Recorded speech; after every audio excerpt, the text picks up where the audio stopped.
Yametifo nyina dwo ma nyina kwa ba ediba DL 106.9 FM eswa no sia de toso mienu ejinamu ebraso ese ensema hodo a enwumre yensa asoso no yede ebesom Ghana fo se woman adwuma enwumre no sia ekasebo ene eyedwada John bosum de toso edu evin champion ene aduonu enan enwumre so nyankopɔ de nkwafofo asa kyeyene a ensema hodo a yensa asoso no ebraso se yede besom ho ese kasebo wo koyen tenta kase no eso a ensam no edada no ho ebumfumpa eye DLFM online.com ye social media handles ne nyina no kasebe etwabo sompo enam so a wonso wonsa ebetimi akabi eno ntidie hia ne se wo social media no so a de opabia no search for DLFM 106.9 na mo baby a wo message wadwempo no wadwenkyere ye betima kenkan ade ama wo no ahumwe no eye Facebook no so a but what is obeja to asese bam DLFM 106.9 Facebook na enumre ensema do ayede enam no ebi mo de sano manam sadan so ana ebi mo du pa ese chema wuntumi chei na de ebedi mo akoti bi ene se efifi manta mo kaswa brono e fere se Adam nana abeto dwa se abrante bi ene ababawa bi atwempira amena me no kasai wonu mo twetwe wo mo aso ase kan ya bema no ekumoba no na baby a bema no so da no agise nyankopon bem esri grace ahyenum enum sem kaseboyi wo bete yebebo edi aguramo our public affairs manager edi ma Ghana Cocoa Board fifi bu afọ akase ekirem a o my Ghana cocoa ayabasa wo mam ha sei no eye ewiem nsa kire ya na afisi nyala wagodo bi na cocoa ahodo a Ghana fo bi esmogede kwamano ne koton no ne ka ho bi e ma se amekese Ghana cocoa ayabasa no na menemo kasai ene eyeda ponda kese de ma NDC amanyoko no efrise ene eye mfinhia ma akoma kwaduasa emienu a NDC amanyoko no yeteye na wono mo hye hofa ensema kese ahodo ampanfo de atu dwa no ye beyin ba ko mienu miensa se aburo ne de ma etiefo ene nwumre yi Frankatini ede ma NDC amanyoko no kra na yo mampani data wakasa ekirema yankopɔ ya dom na emfimpim mienu na mu yeto aba de ma ne pe ene fishing industry na egu a na nama pofo akwapo mu nya nam baba no ho moden atoto ya manema etimi akosu ye ede ma wonom sadan so ana commander in chief of the Ghana Armed Forces mampani akufo do akasa kire mu se Ghana fo ne biki kasa an wo ye clearing agent eba corruption ne mpere fo no mu bu ma no ehwia wo man nanso wo ye clearing agent ana wo kirem se Ghana kure no no won si Ghana trust da wo abebo kro no e wo na aba mu no Ghana mra ana ni wobedie ensem ni pika we hu na nwumre gi ya de ba besom Ghana fo nyina ese wo maye adwuma no sia ekase bo ensem no emu da sano manamu a chema wuntumi wo se it is agglomerating and conglomerating sadan so ana yennuano mu a wonom ewotashi no wa ma metwa kola hye bi ene mamprobi kasebo no to fom se bew na watiem to boten na wajeso a wonya adwogwa na chese ensem no eho dopa na akenkan from yenu edia mejeso eye gangster katia mitenkura Okogyeabour Ocran Nhyiraba Kwadwo Sammy B ebusuya ensam no ba na emumanyumre saseda bia wo hono mu amoma nyina yentwanhyiam ese Roma fo ekwesi efunu na yemmo yensam kese se Pentecost fo Kwadwo praising hallelujah mo ni emfa kasebo yi eho aseda Emma Sunday Sam's Consort one of travel and tour agency ye do betu kwan ama wani age ye beje won krata no ama wani age ye be ma visa no won setimi aka na bresemu ama won so wani etimi age enu nto wani so ade hu se betu kwan akopiem e United Kingdom wo hima kromu a bobode se won Sunday Sam's Consort ebedi empuri mpu atani ata wasita wo pese okopiem e wo Canada na wo so timi kobobra emani monyam so timi ba wo ho a Canada de nya asam gotoa se meka se na ofisa no setimi aka United Arab Emirates Dubai so na pesa okura na do nya kirem e wo no matena ye afen so no Poland ana Croatia e ho so do ani kirem e wo ye Sunday Sam's Consort a wo sabetima ka visa ne bi wo mbeboa wo na wo monkrata asam no wo ma ye bida enu ntimpane se aye bida e wo ho no mo anya mbekire wo nkwa hayo bo mode pa sa wo ne mpanifo e betima di enkomo na wo be hu adwumako wo no matena ye kese no e wo Ofanko barrier asofan a wo ben eye Wise Park Hotel One numbers our moja so 0244 291 546 0244 291 546. Email no so Samuel Usu 626@gmail.com. One say connecting dreams with opportunities. So person who to kwan no na bia wo kwa share their education and na say bia wo kwa kopɛ dwuma na ye and na say bia wo kwa for visiting there. Baby a wo do ani bɛkyerɛ Sunday Psalms Consult adwonko ye boa wo ma koduro no ho a won so tim ye boga wen ebusuye wonom na abo akyiri dɔm a ensɛm no eba akenka fo mienu media de gangster kata meeting kura Okogyeabour Ocran Nhyiraba Kwadwo Sammy B ide tuato DL News.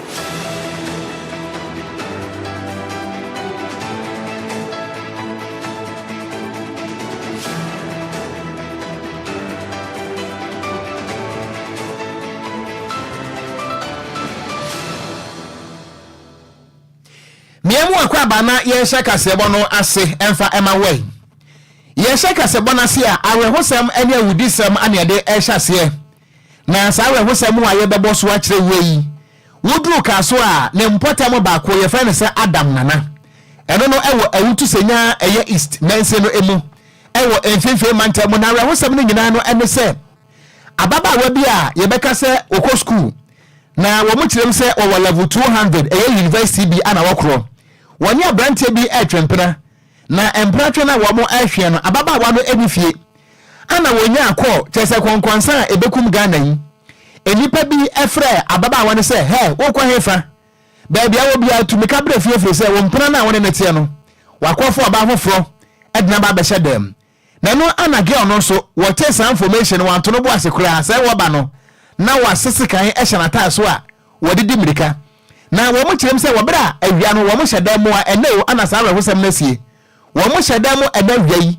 de mo ya ne se ababa wa no ne die nya metogwa na wode sikan abo awura mu ho ene obowura ho no ebusuan ba ye Facebook no so a kofi mame videos ni bi pa na we no aye no pictures and videos of inogan wo hwenhwe ana wi wani so a enyi amane bo ne kirem se wo bra girl no wo wura dem ho no mo wo hu se ne mpena no ene wo ba hofo eda mpa so a ana wase wo meti uti se pete ana wode se kan no ensi be ma ne kwachi se wa na me pa cha waka kitwa bi na boy no ni trate na no na be ma de wode be ma nti wodi dahye ani moja no eyire wo ba no je se kan no free ni sam ana wase hwe aha de aha mre wono so adia wo ge no a me no kase wo twitwa ge no kura kunu a chese aya we hosem wo ba ye Facebook no so a sanye esitie no aye moja sam wonti me fa wani kan hwe enu nti aye ne black akra aye ne black and white say na be ya Facebook fo no wo mo ne ye enkonkonya asem enti me no kase amono mo no ano ge no de wato ya no e won say de free say be ma no eti meje se kan ne free ne sam ade ne hu moja etwitwa no a me no kase yi wato ya no e wo ense edo me enko ahoma so na yemia be ma nsam troni ya wo no ana wodi sansam ya chie na wo be mu enkomo no ne gen adi nyameche nyankopon de na che Ghana fo wa ba ahoma no so akura bibia bokọ de Yehowa nyankopon bi ye de nyame ase na emsa wo network no na ebu no mu two kakra ma me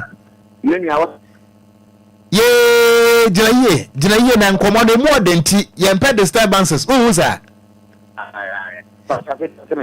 ye okay nya hwe boy nkomo sa ma ne boy e ba ne sen e wo kaso Adam nana e na wiai yo mini ambeda so papa na atiefu nyina akwaba so ba die enimre na ne etia ne se de ansam na de we di ka chirichiri no nyina dada se ka so ya ba beje de mboni in 2 weeks ago na sancho for one in 15 baby nyameche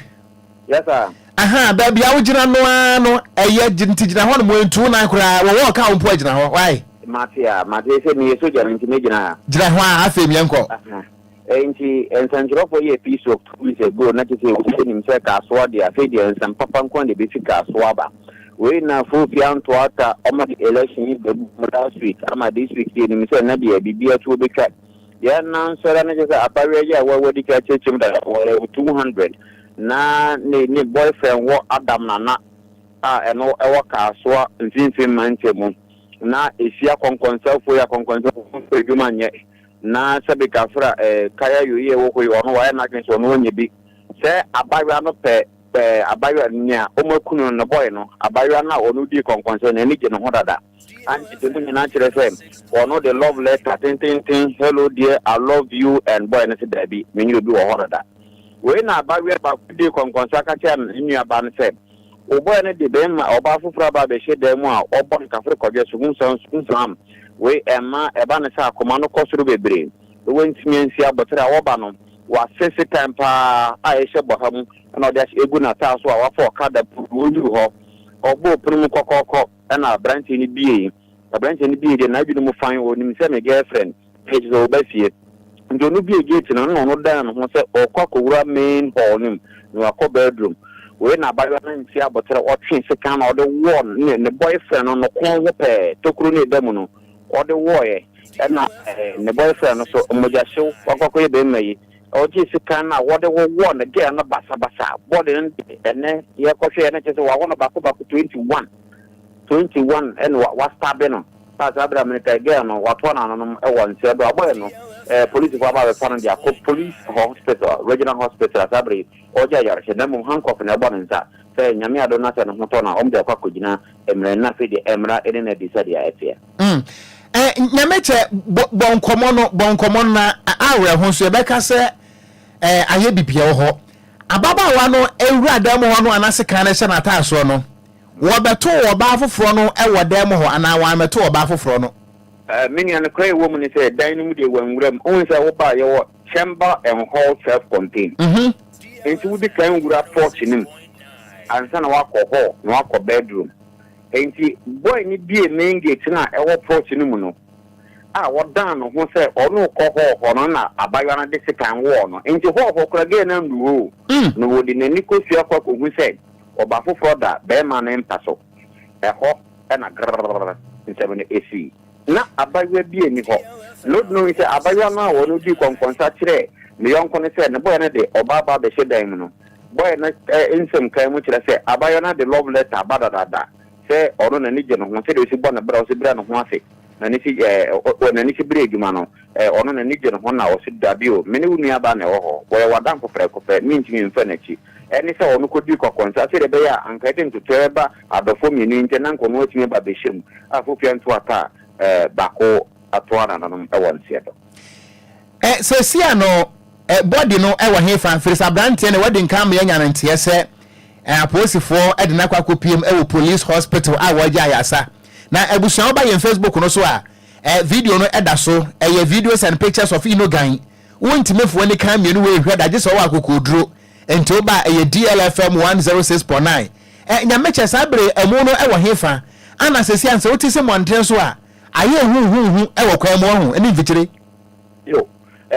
sabra me no kasa de body no de na police for buy no omso omafa board no omso mkwakọ autopsy report sabra me no kasa de and so police regional hospital omugusa omuyenjihiem say omay autopsy report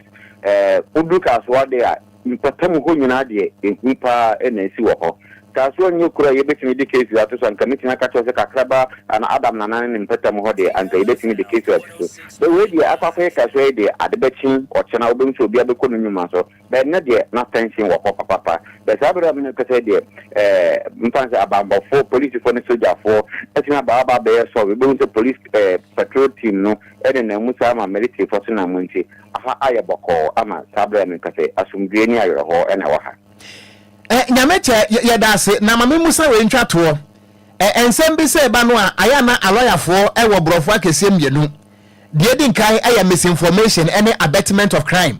ewraba no a wodi nkonkonsa se abrantie no de girl fofra be hye dan mu ene ba kwada ne mojasema ba ko nso ato ya no wonse adoyi konkonsa ne no wo hefa sesi a mene wo kasai pa de ore mo kewira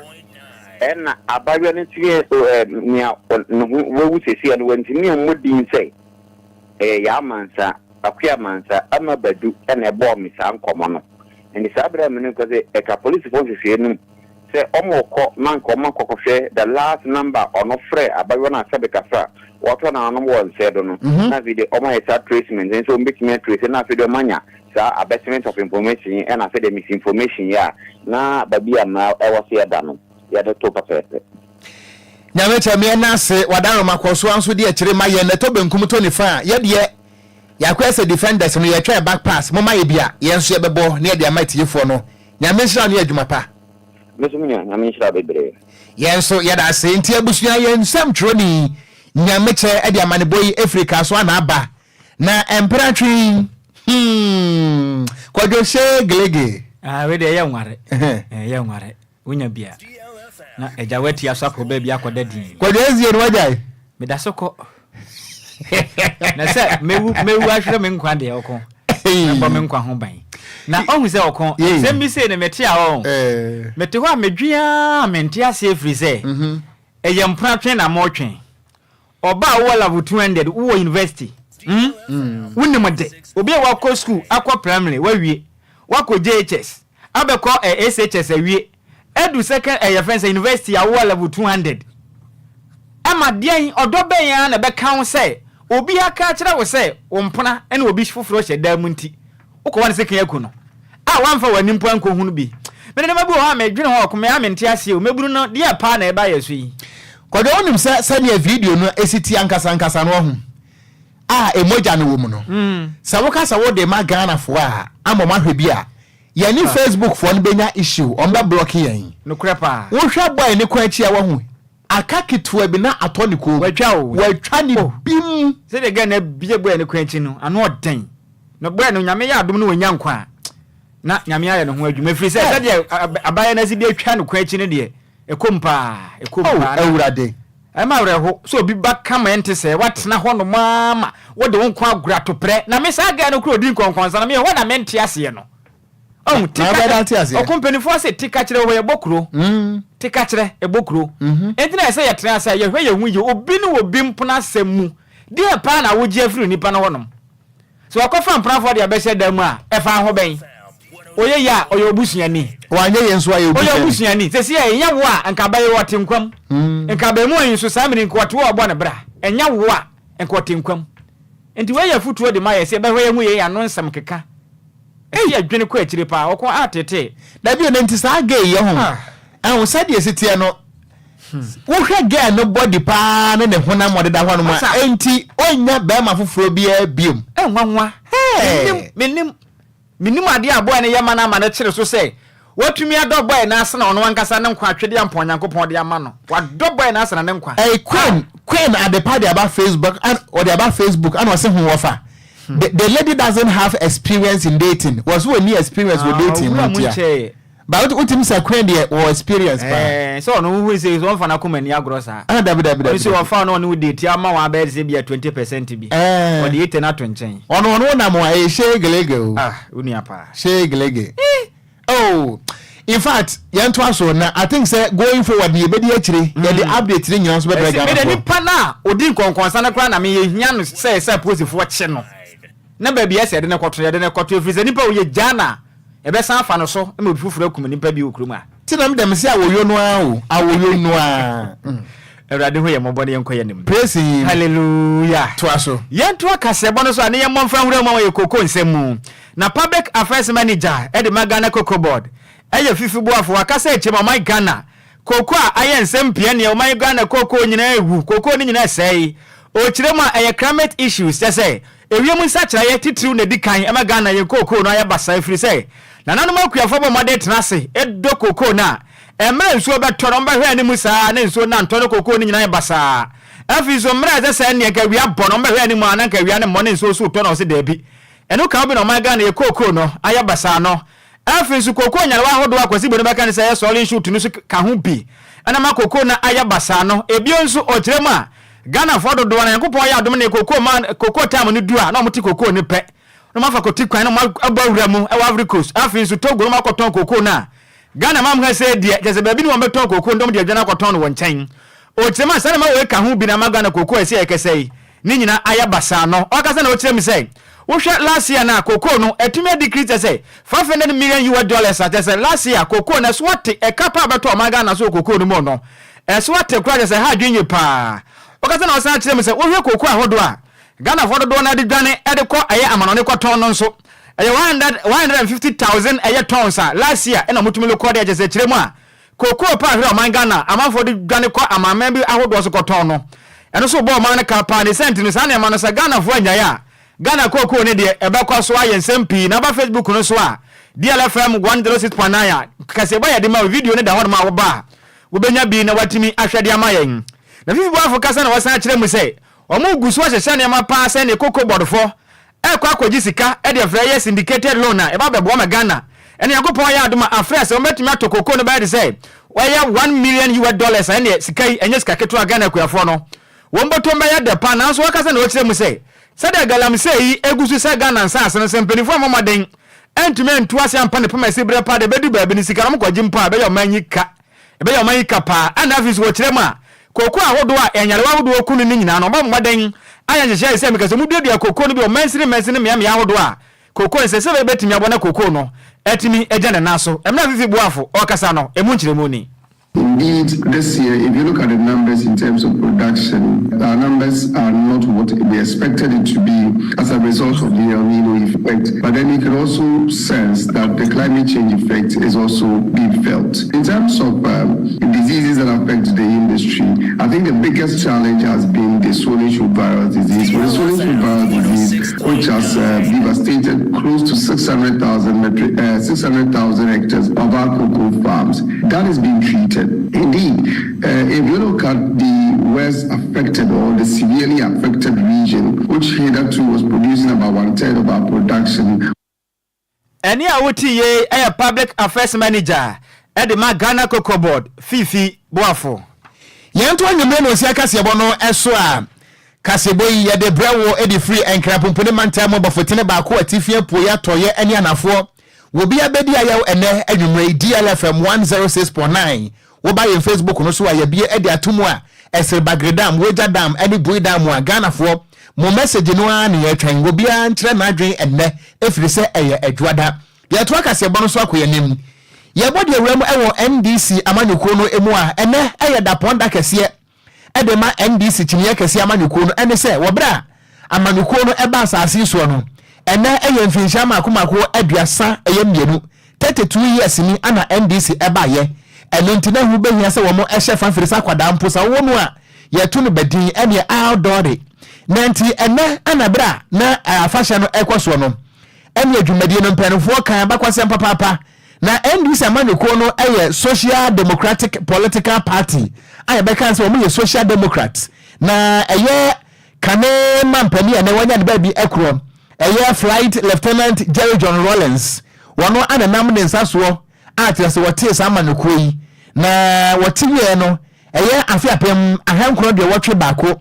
ebepem eye afiapem ahankro aduakono miensa eye 1981 epem eye 1993 ana eye Flight Lieutenant Jerry John Rollins wo be head of state enwechi no wo hwai ema Ghana ye trobra ema 1992 constitution no ye de adwuma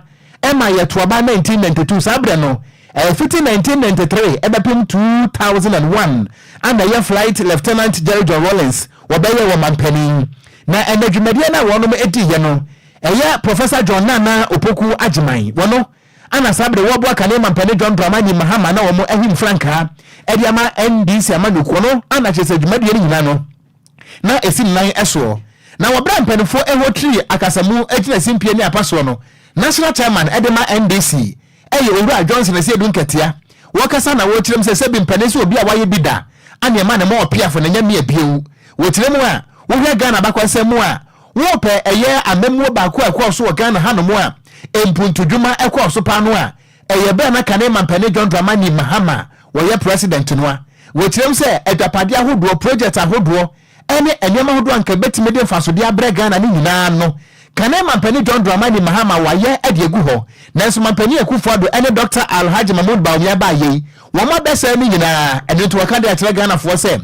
2024 eye wo panima bosum de toso enso abaye kwakoto no Ghana fo nyina ehwe ni mu se NDC ebesa bedi power biem se ne beya enema hodo ene ne park ane mampani John Dramani Mahama ne NDC wonom edigu akwem no won ba beto so wetiremu a wo ba biem 2025 na wo de enema hodo edegu akwem ama Ghana mra no emu ayedenden sa hifie twene se ne beya wo ye Ghana ni ananse bia wo ye bia o my Ghana aboka no a yetime gyina mra no so ne yetime amana diwu wakasa na wetirem se kane mampani John Dramani Mahama ene Professor Jena na Opokwa Ajiman wonom aye krado se won bedi Ghana fo anim e de Ghana fo akonkwa agim eno ntini 2024 December ba ye kwakoto no kokromotie no wo mo fentim e ma NDC amanyuko no wobra Johnson na se do nketia wakasa no abusua emusem ne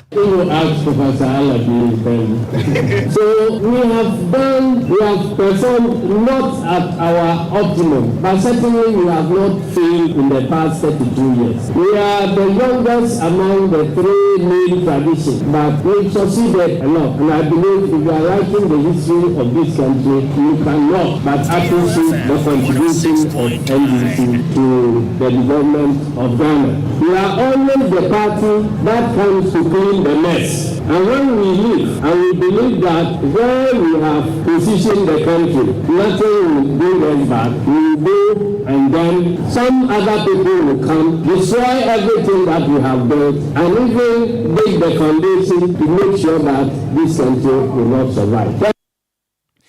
Eni ayeti ye dwemtrani edema NDC chiniye kese amanyuko no Yewra Johnson asiedu enkatia the only mosquito in Ghana politics ya wohyeche na eda na chi na batakare nso emu oduro ana okasa ye na dwumadi na se no ana panimpa wono so ye twerɛtwerɛfo pani edema NDC amanyuko no eye opani fifi avikwete wono so eje akasemo no wakasa na wochirem se NDC amanyuko no sese wo maye krado pa ese 2024 elections na wo mo ewieni na 2025 wo mabefo me aban foforo no wo mo beboa ama Ghana empuntu atimi aba ama wo mai sika sema atimi agina yie na dollar no asese ati free no a sese di no entiment no babia no wo ma chi na gina ho every say mampani Akufo-Addo ene Dr. Bawumia ene MPP wo ma dada Ghana fo sese no Ghana fo igina say John Brabiu. This building that we sit in here today is one of those few that is party that we need to put DLFM 106. The party that has been here for 32 years, we should have far more. And we need to achieve it. It's even used when opportunity comes our way, comes December 2nd. Our number one priority should be how can we ensure that this party becomes a stronger party and a party that is not simply going to bear people in government with responsibility or who's thinking that how much can we make for ourselves. And we appreciate that the party is a must to everyone who is a government, and therefore that party must always be one power. Whether the budget, constituency, regional, national, the views of the party must always matter more. What we saw in the recent past, where as soon as government party was relegated, must never happen again. Yes. It's an abomination happen again. Eni ayeti ye eye twerɛtwerɛfo pani de ma NDC amanyuko no Yewra fifi avi kwete ana ode sansem etudwa yentu akase bono so de momfa nwura mu ewo tema ene wa krabupure matemu na hono na Franka Twini edema NDC amanyuko no eye John Dramani Mahama wakasa echiremu a sesi akase yankopɔ ya adum na Ghana fo nyina akɔ bankrum na wono to abade ma na de ne ɔma mo kɔ popa akɔyi nam de o ɔma setrem bɛyɛ de free say waya krado paso beto to ne ma de ma wonom titiri no ma de kanu ahodo de kɔpo so ekɔyi nam no mbɛte ne pa no de nsɛm wei de kɔtu da watema ana me de twa mwen e watema haba ana ne ɔkeka nsɛm wei nya de hye ɔmo so sɛ de tiba ne mbɛkɔye pa de ma wonom free say ɔmo to abane ma na de a ɔmani bɛgye pa ɔkasa na wɔkyerɛ sɛ mo kɔpo so kɔyi nam avito mo toto nam mo amode enkyene hye nam ahodo nyina na mo nso so amotonton enam ho enema ahodo a etimi boa na nenanom apofo tumi de kɔyi nam no musika ɛsɛ nyɛ sika kato free say wabati tunema pade amamo afis wo kirema eye premise fuela wo mamo kwapo so ekoyi nam no edigu eye outboard motors mu no o kirema ni nyina bebu so amamo se be ye betimi abo na ne 2024 abato no motoma na de ne sika pa bebu mo so mamo so manu agye adwuma mo ye no to kirema abara motoma na yakopon ya de na so wi ne dia o mamo kwapo so koyi nam de mani je baje pa wampeni dada John Dramani Mahama na no nsem ni. I've moved along all the landing beaches from Aflao all the way to Hafasini. And everywhere you go, the fishermen complain that currently the inputs they need to do their jobs, they are not able to get them. We reorganize all the landing beach committees and all the fishing inputs, the subsidized premix, the subsidized outboard motors, loshadade, the pans for the fish smokers, everything will come to your organizations so that.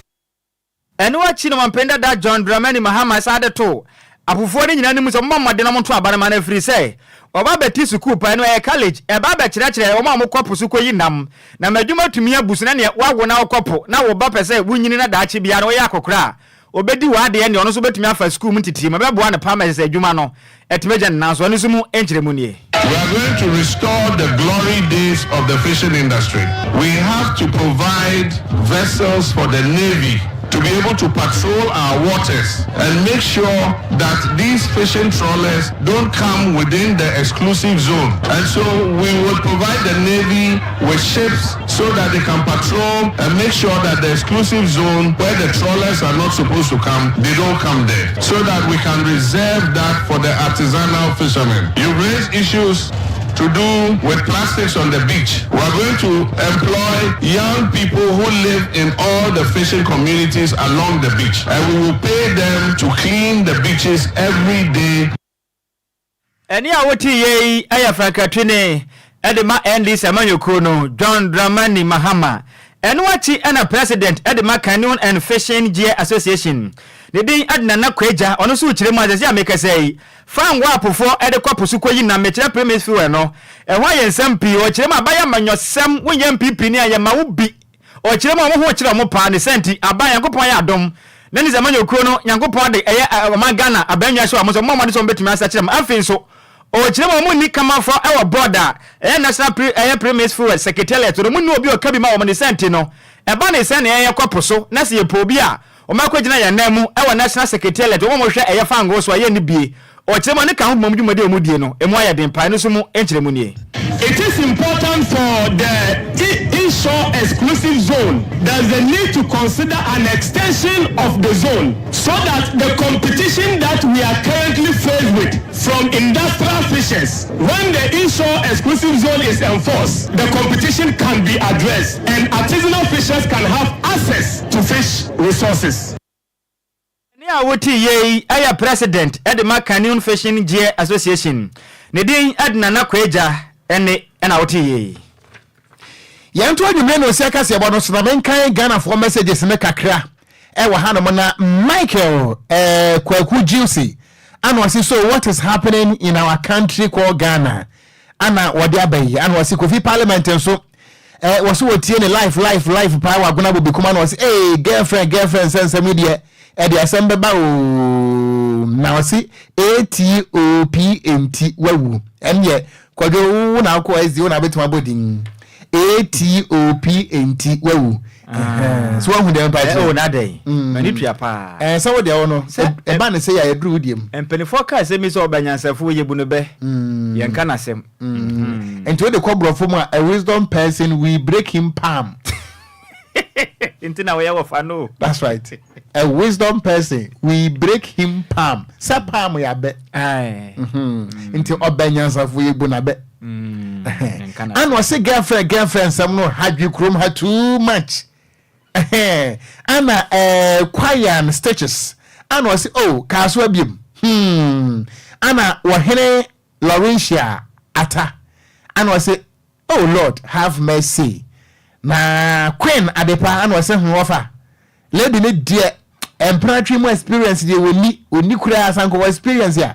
onka anya ne yada nka afa na mso mafa ha de ball nyumo Kwadwo ubu a na mabu menu ne wo swei ma na ba no moso be ma na monya yi anyum we di Kofi Debra I think say ade ya hwehwe Kwadwo ntu so say wem dia ya fi ba no mola ya ntu ya so say anyum ana o back we dem hayi apostle nyina ya we say ene de onyante ahaya fa okay na Lumba nipe Lydia and was say very sad the power. I am watching you live from North Kaneshi and was DLFM always enjoyable. Now Ocran Nhyiraba or see dear ladies and gentlemen, please you munyae matese ene ya tese ana wesi na odi akira ubekum boy anase odi akira ubekum girl ana Lydia we tufo no wasise say dating no ebi ma fa no world cup pa no waka kira ma ne say wono obi date a wonware no na mpokura so aware no a wontimi nhye no a manie ma bi won fa ne serious wan kokum nipa empra keke akokum nipa ana wode abem ana kofi parliament wasi wo say blasters didi media matumofo didi last week no eka de enga de tamamo sa medika ka ho ase ba na de mu benya 3 goals to nil de me bo edua o na mu benya 3 goals to nil sa yes ene de Ghana be she 3 sa yes me was agidie no nti makoma beto mo yem boy Pentecost now predicted ade we twa bet no zi ayi o na den okomini betting app no kura me download bi wo de eya ha na be yu hu anu ento de mamento aso abusia meto akase bo no so akomani mu ana me body ahura mu e wo Ghana mampani Nana Adodankwa Akufo-Addo Obema Buada Commander in Chief of the Ghana Armed Forces Nenchai ana medrei na dwumadia bia kwaso a na kyerese ye the law house edan fefefa yesie na ye de ama eye o my Ghana lawyer fo na ye pa ho entuma kama ana mampani Akufo-Addo se bi mpani se wo wodi a ana ebonti mampani Akufo-Addo ade animunyam ekota akire bia dwumadie no ono pa ho ntuma enne na wobra mampani wajina simpie ni apaso wakasa na wochirem se drum bi a adwuma bi a wo ye ade aboa Ghana no ye wo Ghana fo ni bo ho mo nya enti ase afri se eba corruption proye ne kankan a ye bono abamu a kire se wono no na aban no watu ase kura ana enema woduo bi a wo ye nyina no kire se mampani eye proye ne kankan watu ase e wona mamwom enu nti se ye beba no eye clearing agent tag akwesa ai mampani de oba ye sana point is no ewia Ghana kura no a wose o monko na munni fo eni ade ne nyina no mampani Akufo-Addo ekirem so wono no wo obi a wotemra edimra edemra ebone motom se destin powder enu nti no se obi be ka kire ne se wo obi a wonfa mra nya dwuma no wose ehaden wose na emumade ba ko a wo ya ene se ye de obi eho asem ba se wono ebi a na point bi edibone ewia Ghana aboman no kro no a de se wo ye ne se wo handi se nipa no ede ma Ghana mra na Ghana mra etimi ene no edie na emom no tumi no eni wono mampani nsam se wobeka se obi edifo anase woni fofiri se ye court nkwa ne betima kire na so akwati se Ghana fo ne bedwene se wo momre ehuru se nipa no ye se wakwa ade ye se wabo man ne kro no pe ese se de wo mo pe no na mampani eka ana mampani tirem se dabi enye sa ne te na aban no ene na mamuo no ne dwumadi a wodie ne se kitase ne pro no The use of technology has been pivotal in our efforts to combat corruption. We have introduced digital platforms for public procurement process, reducing human intervention and minimizing the opportunities for corrupt practice. These platforms have increased transparency, efficiency, and competitiveness in public procurement, ensuring that public resources are judicially used for the benefit of all Ghanaians. Before I conclude, Madam Chief Justice, ladies and gentlemen, I'm sure we are all aware of the statement by the former president and perennial NDC presidential candidate, John Dramani Mahama, stigmatizing me as a clearing agent because for him, mere allegation without more is enough to merit condemnation of an accused public official. Eni ayeti ye Ghana mampani Nana Adodankwa Akufo-Addo ana wode sansem atu dwa na abaye Facebook no so a mampani si utu no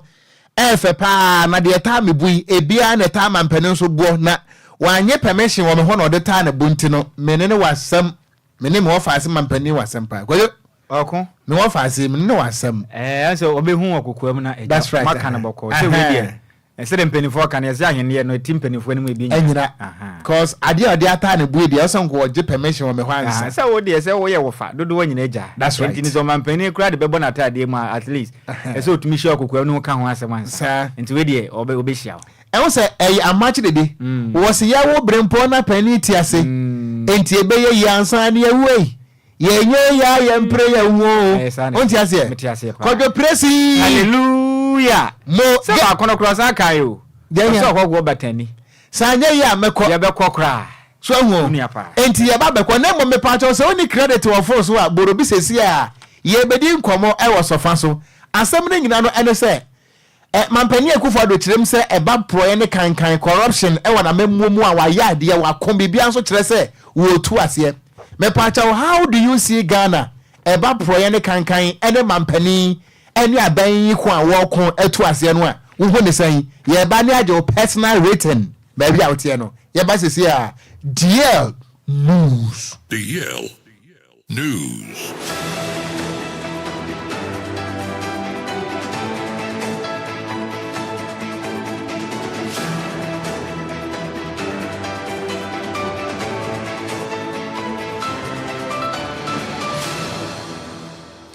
Miensa mu adwomu akwa abaye da se ebusua ye bia homa no atum mepacha wo eba corruption ene eho ko a aban no ekunu a mepacha ba bia wo gina ene ba bia wo te yenkan sai ana wo si ho no oberete Ghana se ya ade ye eko ana corruption no mom ana eko yen 0534050199 0534050199 0593 406565. Good evening. Good evening. Me pacha wo dey say ofre yen free hen. Pacha me depo me free team and you tamba kuma. Ma mentie o eba corruption a wo Ghana sen. Pasa we dey anka kra ya aba corruption ya ka FPP government o ma prosino bia corruption bia ewa but nyansa krono a omo bono they feel that they are very smart and fast. Do have work on no mo be say omo nimbuka ma nti omo dia ko second bia o hwa onwo ba ya ka krono pa dia you can compare NDC to MPP they are the West. Good evening. The gangster taxi amiti ukra. That's right. Lady Abibia Bakode. Bibia sheye. Ye den damia se North Canada what hodi na se wotwa wani hwe Ghana. Corruption no ye bo no ana corruption e bo yen. Corruption abuye. Abuye papa. Ofa. Oh Ghana on. And so say we be changing a misconception about politics. Ghana Enquiries. The way we think about politics, instead they are far na Ghana, 60 how many years? And I she nothing to account on. Corruption, I say, yes, sorry, I say. I said no for a bit you. Rebecca, I say, corruption, just so more shuffle. Nanya, so coin so more day corruption, corruption, abuye. Made us say good evening. Good evening, Opa. Pole. Opa. Say gelege. Yeah, and many are. That's right. Wunya bia. What you say? Me see wunya bia. No way. Simple. I can't say I come around for you. Mami tie o corruption wa Ghana saying. Oh, Opa ya to for mo. Sir? Oh, ya to for. Corruption no and I'm saying na wa. Ai dai. And I'm saying na baby. Corruption na boy from better yon. Tebo na ebo on Ofa. Ono what 10 na 1. Eh sir. Wa oh, and nothing to offer. Matter say corruption wa the Ghana call relegation. Me na make catch na wa offer na nothing to She gelege. Yeah, wale na ba we. Oh, me ho ye fe na ma fe o. Oh, me other sponsor. Where dey? Oh, there will be a Mati nimba no onu. Mo ya no ba onu.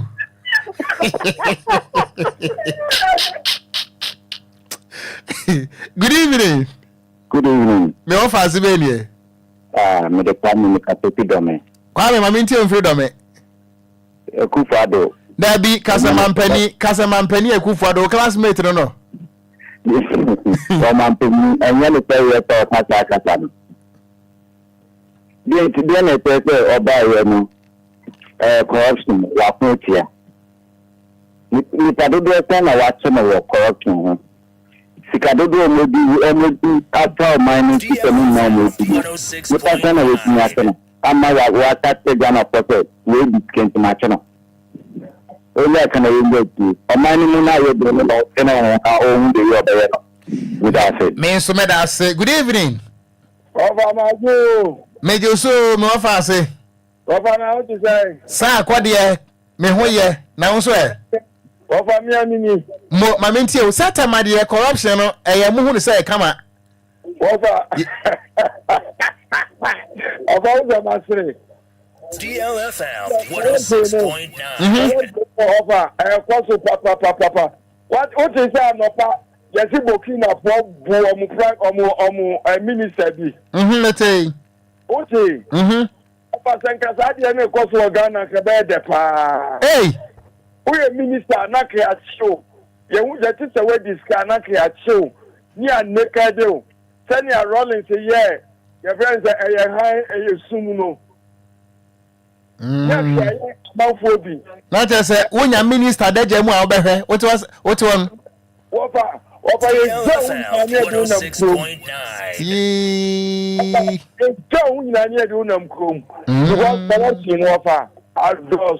May I say good evening. The party good evening. I don't know in our far. Okogyeabour Ocran. Dexon Bada Okogyeabour Drogba Achem Pukrum. Wafa, thank you. Me. Wafa, ne tell say I'm paying for say asema ni ya dance. You can be a dance. Yes, you only okay. Kura tell say kataase ne proye no kura de. Onye so bi chiase. Na me say bi you. Ni Ghana na ti da pa. Koto kura mu aye. Wo me fa na kwa no we just simply like ti da pa do ji say tikano only ade no onye sada. Dan na me nyina ko say kataase ne proye no tiase. That's ya Ghana for the young kose we yintim. Na say. Bye bye. Me so me da say good evening. We am my last caller. Oh, good evening, Offer. Me offer se be ni e. Me pacho offer share comfort asare. Offer pick farm. Anti comfort, ma menti on fi pick farm. Daddy me asama president kai premise. Shep me wo wan san Lawrence bayo. Me wo wan san Nkrumah.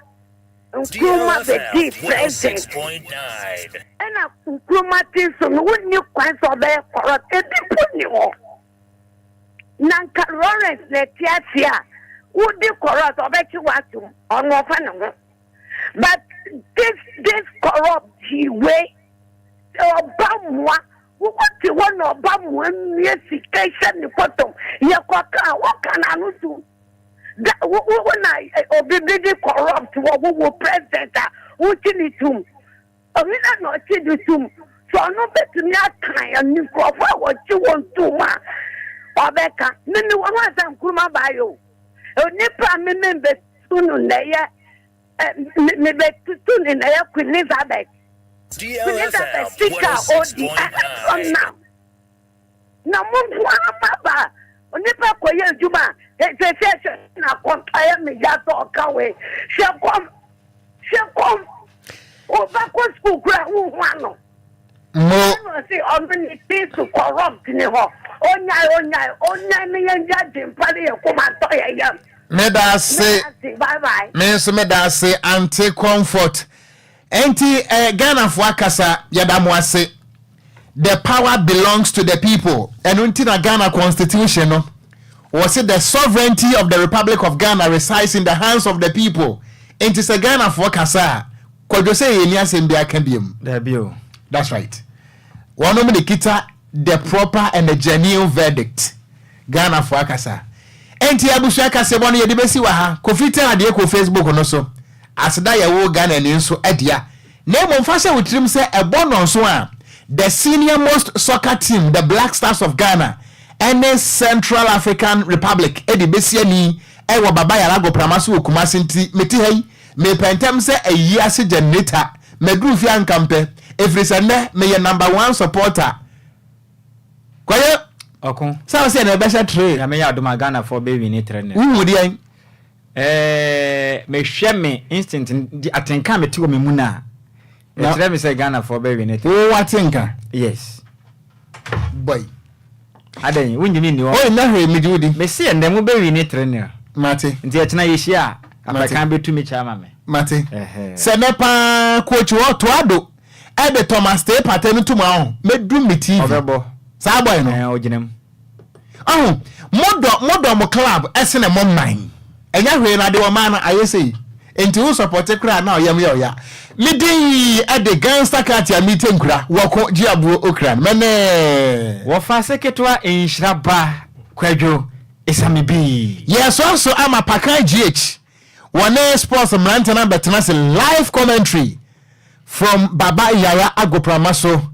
Black Stars of Ghana, and the Central African Republic. Stay tuned for the loudest. Apakai is here. Say ya.